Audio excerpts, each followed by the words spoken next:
कहानी की शुरुआत में हमें माइक नाम के एक आदमी को दिखाया जाता है। उसे उन जगहों पर जाना पसंद था जिनके बारे में कहा जाता था कि वहां भूत प्रेत होते हैं। ऐसे पुराने होटल, हवेलियां या कब्रिस्तान जहां जाने से लोग डरते थे। लेकिन माइक को डर नाम की चीज ही नहीं लगती थी। वह हर ऐसी जगह पर एक रात गुजारता, फिर जो कुछ उसे महसूस होता वही अपनी किताबों में लिख देता। अब तक वह 3 किताबें लिख चुका था, 10 हॉन्टेड मैंशंस, 10 हॉन्टेड ग्रेवयार्ड्स और 10 हॉन्टेड लाइट हाउसेस। लेकिन सच ये था कि जिन जगहों को लोग भूतियां बताते थे वहां माइक को कभी कुछ असली नहीं मिला। बाद में उसे पता चलता कि ज्यादातर लोग अपने होटल या जगह का नाम मशहूर करने के लिए ऐसी डरावनी कहानियां बना देते थे। एक दिन काम से फुर्सत मिलते ही माइक समुद्र के किनारे सर्फिंग करने चला गया। बड़ी बड़ी लहरें उठ रही थीं और वह अपने सर्फिंग बोर्ड पर मजे से लहरों के साथ खेल रहा था। तभी आसमान में एक हवाई जहाज उड़ता हुआ दिखाई दिया, जिसके पीछे एक इंश्योरेंस कंपनी का बड़ा सा विज्ञापन बैनर लगा हुआ था। माइक पानी में ही रुककर उस बैनर को पढ़ने लगा। उसी समय अचानक एक बहुत तेज लहर आई। लहर ने माइक के सर्फिंग बोर्ड को जोर से उछाल दिया और बोर्ड सीधे उसके सिर से टकरा गया। टक्कर इतनी तेज थी कि माइक बेहोश होकर पानी में डूबने लगा। तभी पास ही खड़ा एक आदमी भागता हुआ उसकी मदद करने आया। अगले ही पल माइक जोर जोर से खांसते हुए उठ बैठा। वह पूरी तरह ठीक था और बच गया। अगले दिन माइक फिर से अपने काम में लग गया। वह एक पोस्ट ऑफिस पहुंचा और वहां से अपनी आई हुई चिट्ठियां लेने लगा। उन चिट्ठियों में एक अजीब सा पोस्ट कार्ड भी था। उस कार्ड पर न्यूयॉर्क के एक होटल की तस्वीर बनी थी जिसका नाम था होटल डॉल्फिन। माइक ने कार्ड को पलट कर देखा तो उस पर सिर्फ एक ही लाइन लिखी थी, रूम नंबर 1408 में मत जाना। ये पढ़ते ही माइक के मन में जिज्ञासा जाग गई। डरने के बजाय उसने उसी समय तय कर लिया कि वह इसी होटल में जाएगा और खास तौर पर रूम नंबर 1408 में ही रात बिताएगा। रिसेप्शन पर पहुंचकर माइक ने साफ कहा कि उसे आज रात रूम नंबर 1408 चाहिए। ये सुनते ही रिसेप्शनिस्ट थोड़ा घबरा गए। उसने माइक से कहा कि वह कुछ देर इंतजार करे और तुरंत होटल के मैनेजर को बुलाने चली गई। कुछ ही देर बाद होटल का मैनेजर जेरल्ड ओलिन वहां आ गया। वह माइक को अपने ऑफिस में ले गया और बैठाकर उसे महंगी शराब की बोतल ऑफर की। फिर उसने बहुत गंभीर आवाज में कहा कि माइक होटल का कोई भी कमरा ले सकता है, लेकिन 1408 नहीं। ये सुनकर माइक को और भी हैरानी हुई। उसने तुरंत उस होटल के बारे में पुरानी अखबारों और रिकॉर्ड्स की तलाश शुरू कर दी थी। उसे पता चला कि साल 1928 में एक फैक्ट्री मालिक की मौत उसी कमरे में हुई थी। और सिर्फ वही नहीं, उसके बाद भी उस कमरे में दर्जनों लोगों की रहस्यमय मौतें हो चुकी थी। यह सब पढ़ने के बाद माइक की जिज्ञासा और बढ़ गई। वह सच जानना चाहता था। इसलिए उसने न्यूयॉर्क में अपने पब्लिशर सैम फेरेल को फोन किया और उस कमरे में ठहरने के लिए कानूनी मदद मांगी। सैम ने अपने वकील से बात करने के बाद बताया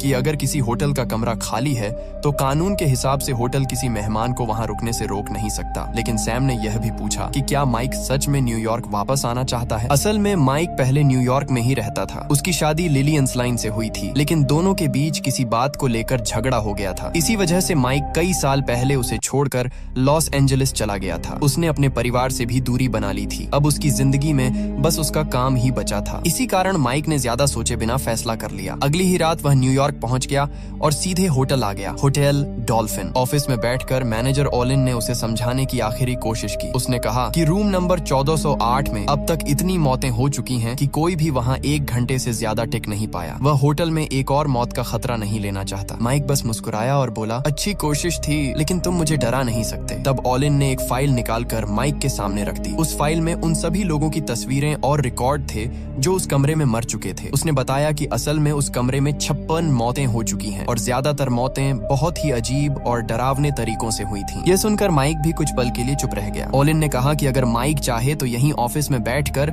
उससे उस कमरे के बारे में जितना पूछना है पूछ सकता है, लेकिन उसे वहां रुकने की जिद नहीं करनी चाहिए। माइक कुछ देर सोचता रहा। फिर उसने ओलिन से उसी महंगी शराब का एक गिलास मांगा। ओलिन ने उसे पूरा बोतल ही दे दिया। माइक ने धीरे धीरे शराब का एक गिलास पिया और फिर शांत आवाज में कहा, मुझे 1408 की चाबी दे दो। आखिरकार माइक की जिद के आगे मैनेजर ओलिन को झुकना ही पड़ा और उसने रूम नंबर 1408 की चाबी निकाल ली। इसी दौरान माइक ने मैनेजर से पूछा, अगर उस कमरे में कोई जाता ही नहीं तो क्या वो सालों से बंद पड़ा होगा? वहाँ की चादरें और सब चीजें तो धूल से भर गई होंगी। इस पर जेरल्ड ओलिन ने बताया कि ऐसा नहीं है। हर महीने उसकी निगरानी में होटल के नौकर उस कमरे की सफाई करते हैं। लेकिन उसने एक डरावनी घटना भी बताई। एक बार सफाई करने के लिए भेजी गई एक नौकरानी कुछ ही मिनटों में कमरे से बाहर भाग कर निकली। जब लोग उसे पकड़कर बाहर लाए तो देखा कि उसने कैंची से अपनी दोनों आंखें फोड़ ली थीं और पागलों की तरह हंस रही थी। ये बात सुनकर माइक हंस हंस पड़ा। उसने मजाक में कहा, तो तुम कहना चाहते हो कि उस कमरे में कोई भूत या शैतान रहता है? ओलिन ने गंभीर होकर कहा कि वह बस इतना ही कह सकता है कि माइक वहां न जाए। उसने आखिरी बार उसे चेतावनी दी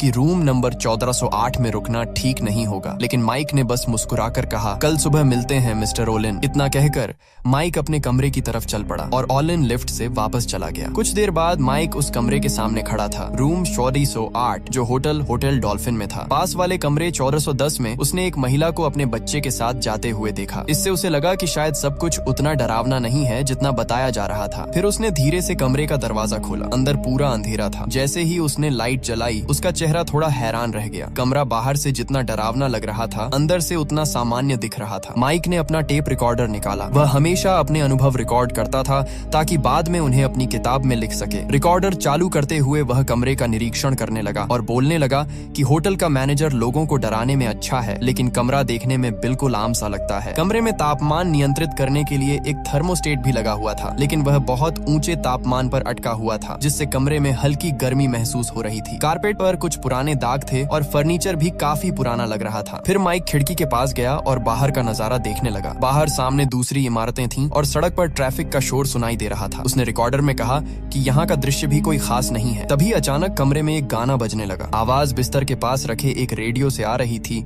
जिसमें एक घड़ी भी लगी हुई थी। उसी समय माइक की नजर बिस्तर पर गई। तकिए के ऊपर 2 चॉकलेट के पैकेट रखे हुए थे। ये देखकर वह हैरान रह गया, क्योंकि कुछ ही देर पहले वह उसी बिस्तर से उठा था और वहाँ कोई चॉकलेट नहीं थी। थोड़ी देर बाद वह बाथरूम में गया। वहाँ जो उसने देखा, उससे उसके होश उड़ गए। कुछ मिनट पहले उसने टॉयलेट पेपर फाड़कर अपने पसीने को पोंछा था, लेकिन अब वही टॉयलेट पेपर किसी ने फिर से ठीक से लगा दिया था, जैसे किसी ने उसे वापस सजा दिया हो। माइक ने पूरे कमरे की तलाश की, लेकिन उसे कहीं भी किसी दूसरे इंसान के होने का कोई निशान नहीं मिला। अब उसके मन में थोड़ा डर और उलझन पैदा होने लगी। तभी उसे छत पर बने एक वेंटिलेशन हिस्से में किसी परछाई जैसी चीज दिखी। माइक को लगा कि शायद होटल के लोग उसे डराने के लिए कोई चाल चल रहे हैं। उसने तुरंत रिसेप्शन पर फोन किया और पूछा कि क्या कोई इंजीनियर भेजा जा सकता है, क्योंकि कमरे का थर्मोस्टेट ठीक से काम नहीं कर रहा। रिसेप्शनिस्ट ने बताया कि वे तुरंत एक इंजीनियर भेज रहे हैं। यह सुनकर माइक थोड़ा शांत हो गया। फिर भी उसके मन में शक था कि शायद कमरे में कोई छुपा हुआ गुप्त हिस्सा हो, जहाँ से कोई उसे डराने की कोशिश कर रहा हो। कुछ देर बाद उसने कमरे की सारी लाइटें बंद कर दी और अपनी अल्ट्रावायलेट लाइट निकाली। उस रोशनी में दीवारों और फर्श को देखने पर कई पुराने धब्बे दिखाई दे रहे थे। यह देखकर माइक सोचने लगा कि शायद इसी कमरे में बहुत लोगों की दर्दनाक मौत हुई होगी। इसके बाद उसने लाइट फिर से जला दी और सोफे पर बैठकर ये सब बातें अपने टेप रिकॉर्डर में बोलने लगा। अचानक दरवाजे पर दस्तक हुई। माइक घबरा कर खड़ा हो गया और धीरे धीरे दरवाजा खोलने लगा। दरवाजा जैसे अंदर की तरफ अटक गया था, लेकिन जब उसने जोर लगाया तो वह अचानक खुल गया और माइक लगभग पीछे गिरते गिरते बचा। दरवाजे पर एक इंजीनियर खड़ा था। उसने पूछा कि थर्मोस्टेट कमरे को बहुत गर्म कर रहा है या ठंडा। माइक ने कहा कि वह खुद देखकर ठीक कर दे, लेकिन इंजीनियर अंदर नहीं आया। वह दरवाजे पर ही खड़ा रहा और बाहर से ही माइक को निर्देश देता रहा। उन्हीं निर्देशों की मदद से माइक ने थर्मोस्टेट ठीक कर लिया। जब माइक उसे धन्यवाद कहने के लिए मुड़ा तो उसने देखा कि वह इंजीनियर वहां से जा चुका था। अचानक बिस्तर के पास रखा रेडियो फिर से अपने आप वही गाना बजाने लगा।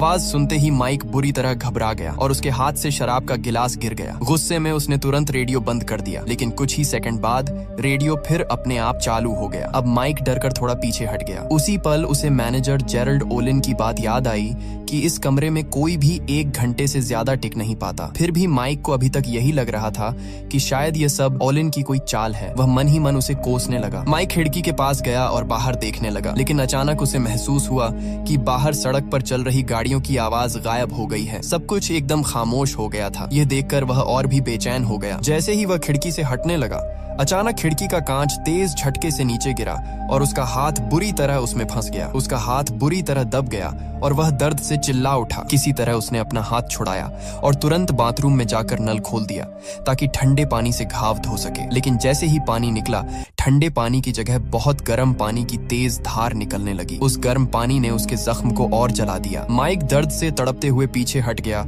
और गुस्से में नल को लात मारकर बंद कर दिया। फिर वह वापस कमरे में आकर सोफे पर बैठ गया और खुद को शांत करने की कोशिश करने लगा। लेकिन तभी एक बार फिर वही गाना रेडियो पर बजने लगा। इस बार माइक पूरी तरह तंग आ चुका था। उसने गुस्से में उठकर रेडियो का प्लग ही निकाल दिया। उसे लगा कि अब तो आवाज बंद हो जाएगी, लेकिन हैरानी की बात यह थी कि प्लग निकालने के बाद भी रेडियो पर लगी घड़ी का टाइमर चलता ही रहा और रुकने का नाम नहीं ले रहा था। ये सब देखकर माइक पूरी तरह घबरा गया। उसी समय अचानक कमरे का फोन बज उठा। माइक माइक ने जल्दी से फोन उठाया। दूसरी तरफ होटल की रिसेप्शनिस्ट थी। उसने शांत आवाज में कहा, मिस्टर एंसलिन, आपने जो सैंडविच ऑर्डर किया था उसे तैयार होने में अभी 10 मिनट और लगेंगे। हुई असुविधा के लिए हमें खेद है। ये सुनते ही माइक हैरान रह गया, क्योंकि उसने तो कोई सैंडविच ऑर्डर ही नहीं किया था। उसने गुस्से में कहा, ठीक है, मैं हार मानता हूँ। अब तुम लोग अपनी ये चालबाजी बंद करो। मुझे अभी के अभी यहाँ से चेकआउट करना है। मैं घायल हो गया हूँ। जल्दी से मेरे लिए टैक्सी बुलाओ, मुझे अस्पताल जाना है। लेकिन रिसेप्शनिस्ट ने बस इतना कहा कि वह उसकी मदद नहीं कर सकती। माइक ने अपना बैग उठाया और तुरंत दरवाजे की तरफ बढ़ा। उसने दरवाजा खोलने की कोशिश की, लेकिन दरवाजा फिर से जाम हो चुका था। उसने पूरी ताकत लगा दी, फिर भी दरवाजा नहीं खुला। उसे लगा शायद दरवाजा लॉक हो गया है, इसलिए उसने चाबी से खोलने की कोशिश की। लेकिन जैसे ही उसने दरवाजे के नॉब को पकड़ा, वह टूटकर सीधे उसके हाथ में आ गया। अब माइक बुरी तरह घबरा गया। वह दरवाजे को लात मार मार कर तोड़ने की कोशिश करने लगा और जोर जोर से मदद के लिए चिल्लाने लगा, मगर न तो दरवाजा टूटा और न ही उसकी आवाज कमरे के बाहर तक पहुंची। तभी उसने दरवाजे के पीप होल से बाहर झांक कर देखने की कोशिश की, लेकिन जैसे ही उसने उसमें देखा, वह डर से पीछे हट गया, क्योंकि पीप होल में उसे बाहर का नजारा नहीं दिख रहा था, बल्कि उसे अपनी ही आंख दिखाई दे रही थी, जैसे दूसरी तरफ भी वहीं खड़ा हो। डर कर वह दरवाजे से दूर हट गया और भाग कर खिड़की के पास पहुंचा। नीचे सड़क पर उसे एक आदमी चलता हुआ दिखाई दिया। माइक जोर जोर से चिल्लाने लगा और इशारों से उसे बुलाने लगा। खुशकिस्मती से उस आदमी ने ऊपर देखा और खिड़की के पास आ गया। माइक ने उसे इशारों से पुलिस को फोन करने को कहा, लेकिन तभी अजीब बात हुई। वह आदमी माइक की मदद करने के बजाय उसकी हर हरकत की नकल करने लगा। माइक जो भी करता, वह आदमी भी बिल्कुल वही करने लगता। ये देखकर माइक और भी परेशान हो गया। उसने पास रखा एक लैंप उठाया और उसकी रोशनी अपने चेहरे पर डाली। उसी पल नीचे खड़ा वह आदमी भी लैंप उठाकर अपने चेहरे पर रोशनी डालने लगा। जब माइक ने ध्यान से देखा तो उसके होश उड़ गए। वह आदमी कोई और नहीं बल्कि माइक का ही हमशक्ल था, बिल्कुल उसी जैसा। उसी समय अचानक कमरे में तेज आवाज हुई। माइक घबराकर पीछे मुड़ा तो उसने देखा कि कमरे के अंदर एक डरावना आदमी खड़ा है, जिसके हाथ में बड़ा सा हथौड़ा था। वह आदमी अचानक माइक पर हमला करने लगा और हथौड़े से उस पर वार करने लगा। माइक किसी तरह उससे बचता हुआ पीछे हटता गया और डर के मारे आंखें बंद करके कमरे के एक कोने में दुबक गया। लेकिन अगले ही पल जब उसने आंखें खोली तो सामने का नजारा और भी डरावना था। यह देखकर माइक की जान में थोड़ी जान आई कि वह अभी जिंदा है। वह फिर से खिड़की के पास गया और मदद पाने की कोशिश करने लगा। उसने पास रखा एक लैंप उठाया और उसे नीचे सड़क की तरफ फेंक दिया, ताकि कोई आवाज सुनकर ऊपर देखे और उसकी मदद के लिए पुलिस को बुला ले। लेकिन हैरानी की बात यह थी कि वह लैंप नीचे गिरने से पहले ही जैसे हवा में गायब हो गया। यह देखकर माइक पूरी तरह हैरान रह गया। उसे समझ ही नहीं आ रहा था कि उसके साथ आखिर हो क्या रहा है। तभी उसे याद आया कि यहाँ आने से पहले होटल के मैनेजर जेरल्ड ओलिन ने उसे महंगी शराब की एक बोतल दी थी। उसने वह शराब पी भी थी, साथ ही उसने वे चॉकलेट भी खाई थी जो अचानक कमरे में दिखाई दी थी। अब माइक को शक होने लगा कि कहीं उन चीजों में कुछ मिलाया तो नहीं गया था। तभी अचानक कमरे में एक छोटी लड़की की आवाज गूंजी, डैडी, मैं आपको देख सकती हूँ। ये सुनते ही माइक का दिमाग सुन्न पड़ गया, क्योंकि वह आवाज उसकी बेटी केटी की थी। उसकी बेटी की कुछ साल पहले ही मौत हो चुकी थी। माइक घबराकर तुरंत लिविंग रूम की तरफ भागा, लेकिन वहां कोई नहीं था। वह डर कर एक जगह बैठ गया और खुद को संभालने की कोशिश करने लगा। उसी समय उसकी नजर फिर खिड़की की तरफ गई। उसने देखा कि एक आदमी और एक औरत खिड़की से कूदते हुए दिखाई दे रहे हैं, जैसे कोई आत्महत्या कर रहा हो। ठीक उसके बाद लिविंग रूम में कुछ टूटने की आवाज आई। माइक भागकर वहां पहुंचा तो उसने देखा कि दीवार में एक बड़ी दरार पड़ गई है और उस दरार से खून जैसी लाल तरल चीज बह रही थी। इन सारी अजीब घटनाओं ने माइक को पूरी तरह उलझा दिया। उसे समझ नहीं आ रहा था कि क्या सच है और क्या भ्रम। उसे लगने लगा कि शायद वह कोई डरावना सपना देख रहा है। फिर उसने दरवाजे के पास लगे होटल के नक्शे को देखा। उससे उसे पता चला कि बगल वाले कमरे की खिड़की बाहर से लगभग 18 फीट दूर है। माइक ने सोचा कि अगर वह खिड़की से बाहर निकल जाए और दीवार के किनारे किनारे चलते हुए उस खिड़की तक पहुंच जाए तो शायद वह बच सकता है। वह खिड़की से बाहर निकल गया और बड़ी मुश्किल से बिल्डिंग की पतली सी किनारी पर पैर जमाकर धीरे धीरे सरकते हुए दूसरे कमरे की खिड़की की तरफ बढ़ने लगा। लेकिन जब वह थोड़ा आगे पहुंचा और इधर उधर देखा तो उसके होश उड़ गए। वहां दूर दूर तक किसी भी कमरे की खिड़की दिखाई नहीं दे रही थी। पूरी दीवार खाली थी, जैसे उस मंजिल पर सिर्फ रूम 1408 ही मौजूद हो। डर और घबराहट में माइक का संतुलन बिगड़ गया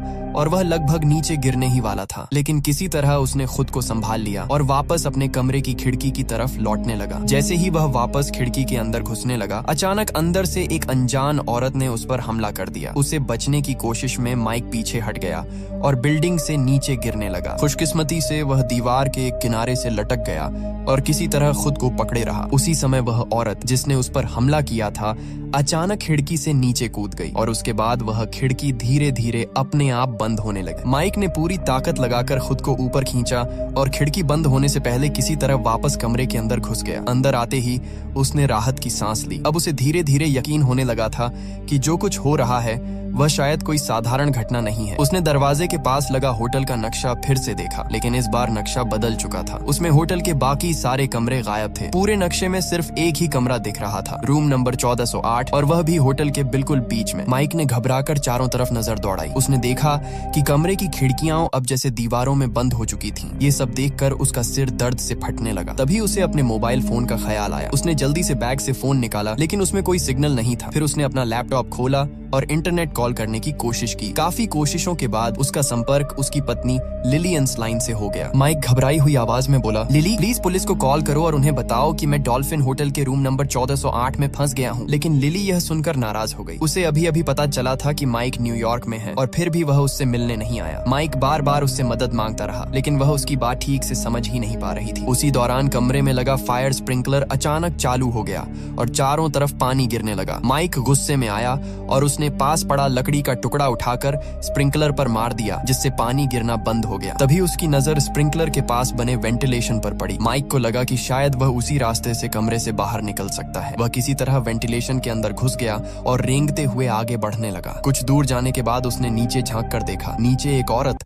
अपने बच्चे को गोद में लिए बैठी थी। माइक ने तुरंत उस औरत को आवाज लगाई और मदद मांगी, लेकिन तभी अजीब बात हुई। उस कमरे के अंदर से उसी की आवाज गूंजने लगी। उसी पल उस औरत ने ऊपर देखा और माइक का दिल जैसे रुक गया। वह औरत कोई और नहीं बल्कि उसकी पत्नी लिली थी और उसकी गोद में उनकी बेटी केटी बैठी हुई थी। असल में वह माइक के बीते हुए समय का एक दृश्य था, जैसे वह अपने ही अतीत को देख रहा हो। यह देखकर माइक का दिमाग चकरा गया। वह घबराकर आगे बढ़ गया और थोड़ी दूर पर उसे एक और वेंटिलेशन जाली दिखाई दी। इन सब दृश्यों ने माइक को अपने अतीत की कई दर्दनाक यादें याद दिला दी। कुछ साल पहले माइक, लिली और उनकी बेटी केटी बहुत खुशहाल जिंदगी जी रहे थे, लेकिन एक दिन उन्हें पता चला कि केटी को एक लाइलाज बीमारी है। धीरे धीरे उसकी हालत बिगड़ती गई। लिली उम्मीद छोड़ चुकी थी। वह अपनी बेटी के आखिरी दिनों में उसे धार्मिक बातें सिखाती रहती थी। वह उसे समझाती थी कि एक दिन हर इंसान मरता है और स्वर्ग जाता है और वहाँ वह भगवान से मिलता है। वह केटी को दिलासा देती थी कि वह भी एक दिन स्वर्ग जाएगी। लेकिन आखिरकार एक दिन केटी की मौत हो गई। इसके बाद माइक पूरी तरह टूट गया। उसने अपनी बेटी की मौत का दोष लिली पर डालना शुरू कर दिया। वह उससे कहने लगा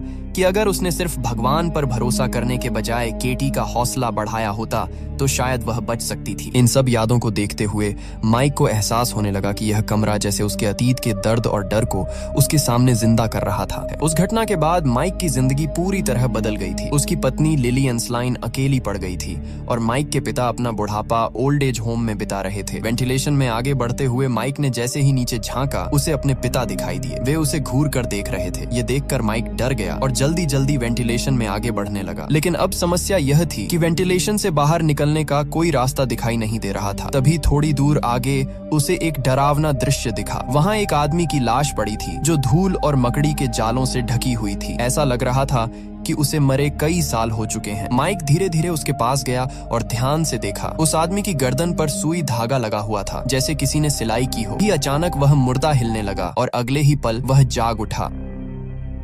ये देखकर माइक की सांसें जैसे रुक गईं। वह तुरंत मुड़कर पूरी तेजी से भागने लगा, लेकिन उस मुर्दे ने उसके पैरों को पकड़ लिया। घबराकर माइक ने पूरी ताकत से उसके सिर पर लात मारी। इससे वह पकड़ ढीली पड़ गई और माइक किसी तरह खुद को छुड़ाकर वापस कमरे में भाग आया। कमरे में लौटकर उसने राहत की सांस ली। खुद को शांत करने के लिए उसने सोचा कि थोड़ी शराब पी ले। वह फ्रिज के पास गया और उसे खोला, लेकिन जैसे ही उसने फ्रिज खोला, उसके अंदर उसे होटल का मैनेजर जेरल्ड ओलिन दिखाई देने लगा। ओलिन ने जैसे उससे कहा, तो बताइए मिस्टर एंसलिन, आपको भूत प्रेत और भगवान पर यकीन नहीं है ना? आप तो हमेशा इन चीजों का मजाक उड़ाते रहे हैं, लेकिन क्या आपको पता है लोग भूत प्रेतों पर यकीन क्यों करते हैं? क्योंकि इससे उन्हें उम्मीद मिलती है कि मौत के बाद भी इंसान की आत्मा किसी रूप में मौजूद रहती है। ये सुनकर माइक गुस्से में चिल्लाने लगा, लेकिन असल में वह किसी इंसान पर नहीं बल्कि सिर्फ फ्रिज पर ही चिल्ला रहा था, क्योंकि वहाँ कोई नहीं था। गुस्से में उसने पास रखी एक बाइबल उठाई और उसे पढ़ने के लिए खोला, लेकिन हैरानी की बात यह थी कि उस बाइबल के सारे पन्ने बिल्कुल खाली थे। उसी समय उसे अपने अतीत का एक और दृश्य दिखाई देने लगा। उसमें उसकी बेटी केटी अस्पताल के बिस्तर पर अपने आखिरी पल बिता रही थी। उस दृश्य में माइक अपनी पत्नी लिली से कह रहा था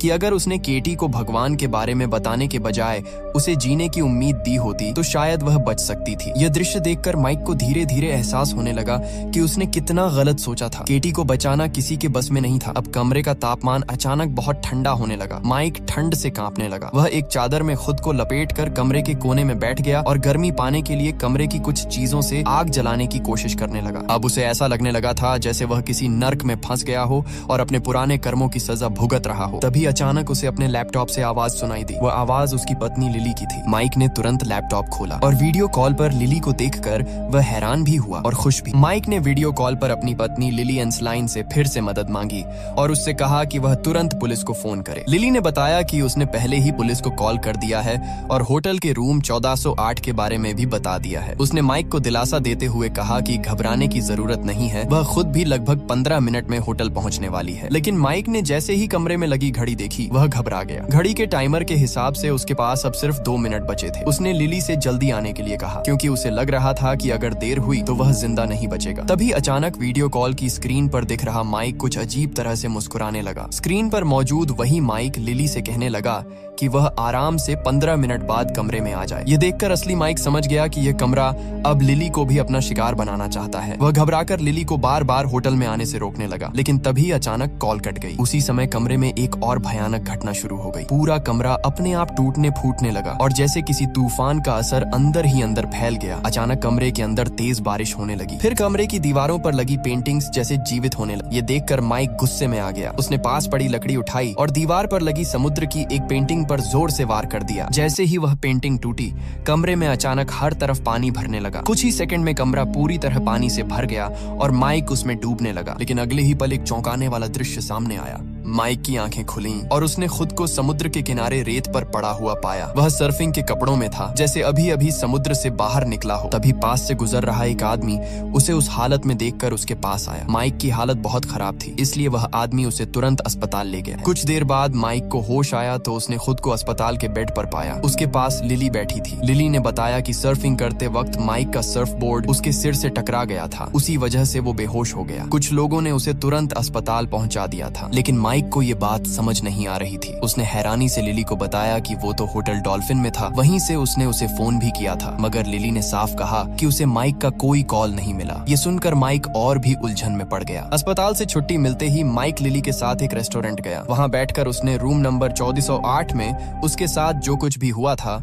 सब बता दिया। तभी अचानक माइक की नजर रेस्टोरेंट में बैठी एक औरत पर पड़ी। वो बिल्कुल वही औरत लग रही थी जिसे माइक ने उस कमरे की खिड़की से कूदते हुए देखा था। लेकिन जैसे ही माइक ने पलक झपकी वहाँ कोई दूसरी ही औरत बैठी थी जैसे अभी अभी सब बदल गया हो। माइक को लगा शायद उसका दिमाग उसके साथ खेल खेल रहा है। उसने उन चिट्ठियों में होटल डॉल्फिन का पोस्ट कार्ड ढूंढना शुरू किया लेकिन उसे कहीं भी ऐसा कोई पोस्ट कार्ड नहीं मिला। फिर उसने अखबारों में होटल डॉल्फिन से जुड़ी खबरें तलाश करनी शुरू की। एक खबर उसे याद थी जिसमें एक फैक्ट्री मालिक की मौत का जिक्र था मगर अब उसी खबर में वजह कुछ और लिखी थी। अखबार के मुताबिक उस आदमी ने पुल से कूदकर आत्महत्या की थी। ये पढ़कर माइक को लगने लगा कि शायद जो कुछ उसने देखा था वो सब बस एक डरावना सपना था। माइक को अपने पिता और लिली को छोड़कर जाने की बात पर शर्मिंदगी भी महसूस हो रही थी। वो दोनों के पास गया और उनसे माफी मांगी। लेकिन सच ये था कि वो सपना उसके दिमाग में इतना गहरा बैठ चुका था कि उसे बिल्कुल हकीकत जैसा लग रहा था। उस याद से छुटकारा पाने के लिए माइक एक दिन पोस्ट ऑफिस गया। वहाँ उसने एक कर्मचारी को देखा। जैसे ही वो आदमी उसकी तरफ मुड़ा माइक के पैरों तले जमीन खिसक गई क्योंकि वो बिल्कुल उसी वेटर जैसा दिख रहा था जो होटल डॉल्फिन में था। माइक ने ध्यान से आसपास देखा और उसकी धड़कनें तेज हो गईं। पोस्ट ऑफिस के बाकी कर्मचारी भी उसे होटल डॉल्फिन के स्टाफ जैसे ही लग रहे थे। ये सब देखकर उसका सिर चकराने लगा और अगले ही पल सब कुछ फिर से बदल गया। जब माइक ने खुद को संभाला तो वो फिर उसी जगह था, रूम नंबर 1408 के अंदर। अब उसे समझ आ चुका था कि जो कुछ हुआ था वो सपना नहीं था। असलियत ये थी कि माइक अभी तक उस कमरे से बाहर निकल ही नहीं पाया था और 1408 अब भी उसके साथ खेल खेल रहा था। इतने में माइक की नजर अचानक अपनी बेटी केटी पर पड़ी। उसे देखकर माइक खुद को रोक नहीं पाया और दौड़कर उसे गले लगा लिया। उसकी आंखों से आंसू बहने लगे जैसे उसे लगा हो कि सब कुछ फिर से ठीक हो गया है। लेकिन अगले ही पल वही रेडियो अचानक बजने लगा और उसी पल उसकी बेटी उसकी बाहों में ही राख बनकर बिखर गई। माइक घबरा गया। वो पागलों की तरह कमरे की चीजें इधर उधर फेंकने लगा। तभी अचानक सब कुछ फिर से बदल गया। जब उसने खुद को संभाला तो वो फिर उसी होटल के कमरे में खड़ा था और हैरानी की बात ये थी कि कमरा बिल्कुल पहले की तरह साफ सुथरा था। घड़ी की तरफ देखा तो उसमें फिर से 1 घंटे का टाइमर शुरू हो चुका था। तभी कमरे का फोन बज उठा। माइक ने फोन उठाया और गुस्से में बोला, तुम मुझे सीधे मार क्यों नहीं देते? फोन के दूसरी तरफ से ठंडी आवाज आई, या फिर आप हमारी एक्सप्रेस चेकआउट सर्विस लेकर तुरंत चेकआउट कर सकते हैं। ये सुनकर माइक ने चुपचाप रिसीवर टेबल पर रख दिया और लिविंग रूम की तरफ बढ़ गया। वहां पहुंचते ही उसकी नजर छत से लटकते एक फांसी के फंदे पर पड़ी। अब उसे समझ आने लगा था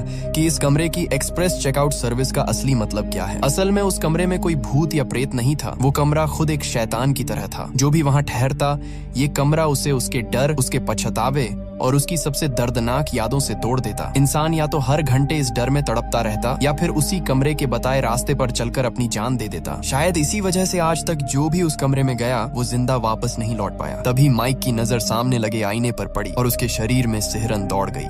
आईने में उसे खुद की लाश दिखाई दे रही थी जो उसी फंदे से लटकी हुई थी। उसी वक्त अचानक फोन फिर से बज उठा। इस बार दूसरी तरफ से आवाज आई, माफ कीजिएगा सर, मैं आपको बताना भूल गई थी, आपकी पत्नी ने कुछ देर पहले कॉल किया था। फोन के दूसरी तरफ से आवाज आई कि उसकी पत्नी 5 मिनट में इस कमरे में पहुंचने वाली है। ये सुनते ही माइक घबरा गया। उसने तुरंत कहा, जो करना है मेरे साथ करो, लेकिन मेरी पत्नी को छोड़ दो। उस पल माइक को अपनी पूरी जिंदगी याद आने लगी। उसे एहसास हुआ कि वो हमेशा स्वार्थी रहा है, लेकिन अब वो किसी और को इस कमरे की बलि नहीं बनने देगा। उसने तय कर लिया कि अगर उसे मरना भी पड़ा तो वो इस शैतानी कमरे को भी साथ खत्म कर देगा। यही सोचकर माइक ने शराब की बोतल में आग लगाई और उसे बेडरूम की तरफ फेंक दिया। देखते ही देखते कमरे में आग फैलने लगी। दूसरी तरफ होटल में आग लगते ही हर तरफ अफरा तफरी मच गई। लोग भागने लगे। फायर ब्रिगेड पहुंच गई। उसी दौरान लिली भी वहां पहुंच गई। होटल को जलता देख वो रोते हुए फायर ब्रिगेड वालों से अपने पति माइक को बचाने की गुहार लगाने लगी। लेकिन तभी उस कमरे के अंदर जोरदार धमाका हुआ और दरवाजे पर लिखा रूम नंबर 1408 धीरे धीरे ऐसे मिटने लगा जैसे स्याही नहीं खून बह रहा हो। इसका मतलब साफ था, उस शैतानी कमरे का अंत हो चुका था। कुछ दिनों बाद माइक का फ्यूनरल रखा गया। वहाँ होटल का मैनेजर ओलिन भी मौजूद था। उसने लिली से कहा कि माइक की मौत बेकार नहीं गई। रूम नंबर 1408 को खत्म करके उसने कई लोगों की जान बचा ली। अब उस कमरे में कोई और नहीं मरेगा। ये कहते हुए ओलिन ने उसे एक बॉक्स दिया। उसमें माइक की कुछ चीजें थीं जो उस कमरे से मिली थीं, लेकिन लिली ने वो बॉक्स लेने से मना कर दिया और वहाँ से चली गई। ओलिन फिर अपनी कार में बैठ गया। कुछ देर बाद उसने जिज्ञासा में वो बॉक्स खोल लिया। अंदर माइक का टेप रिकॉर्डर भी था। उसने रिकॉर्डर चलाया और उसमें से माइक की आवाज सुनाई देने लगी, लेकिन उसी रिकॉर्डिंग के पीछे उसे एक छोटी बच्ची की आवाज भी सुनाई दी। ओलिन को लगा शायद उसने गलत सुना है। तभी अचानक उसे महसूस हुआ कि कार की पिछली सीट पर कोई बैठा है। उसने शीशे में देखा तो वहाँ माइक दिखाई दिया। उसका शरीर बुरी तरह जला हुआ था। ओलिन घबराकर तुरंत पीछे मुड़ा, लेकिन वहाँ कोई नहीं था। उसने सोचा शायद ये सिर्फ उसका वहम है और खुद को संभालने की कोशिश करने लगा। लेकिन कहानी यहीं खत्म नहीं होती। दूसरी तरफ माइक खुद को फिर उसी कमरे में खड़ा पाता है। कमरा पूरी तरह जल चुका था। दीवारें काली हो चुकी थीं, फिर भी वो वहीं मौजूद था। माइक खिड़की के पास खड़ा सिगरेट पी रहा था। तभी अचानक उसे अपनी बेटी की आवाज सुनाई दी। डैड! अपनी बेटी की पुकार सुनते ही माइक ने पीछे मुड़कर देखा और धीरे धीरे दरवाजे की तरफ बढ़ गया, जैसे अब वो आखिरकार उस जगह से बाहर जाने वाला हो जहाँ से कोई कभी वापस नहीं आया था। और इसी के साथ इस कहानी का अंत हो जाता है।